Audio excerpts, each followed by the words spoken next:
Hey, welcome to the Sunday preview for this Sunday coming up, the 20th Sunday in Ordinary Time. And we got a reading from the Gospel of Luke, chapter 12. It says, Jesus said to his disciples, I have come to set the earth on fire, and how I wish it were blazing already. There's a baptism with which I must be baptized, and how great is my anguish until it is accomplished. Do you think that I've come to establish peace on the earth? No, I tell you, but rather division. From now on, a household of 5 will be divided, 3 against 2, and 2 against 3. A father will be divided against his son, and a son against his father, and a mother against her daughter, and a daughter against her mother, and a mother-in-law against her daughter-in-law, and a daughter-in-law against her mother-in-law. The Gospel of the Lord. Well, I'm sure you can all agree that prophecy has come true. There's plenty of division in families. And when Jesus says, I've come to create division, I don't think we need to take that literally. Obviously, Jesus wants there to be harmony and love in families and in society.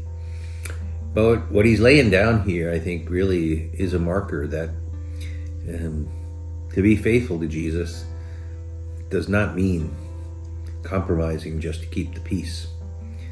That if we're really going to be disciples of Jesus and walk in his footsteps and learn from him, inevitably it's going to cause us disruptions. We won't be accepted. Often he talks about how the world will hate us. Not necessarily our families, but that can happen too.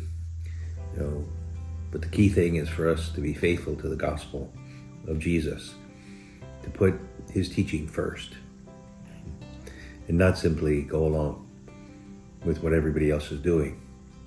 That's a hard thing for us because we want harmony, we want peace, but it can't be at the price of being faithful to what the Lord commands us. And so there's so many heroic examples of people who even had to stand against their own loved ones and stand for the truth. And that takes a lot of prayer, prudence, discernment. But in the end, it's an act of charity to everyone around us that we stay faithful to what Jesus taught us and never compromise that.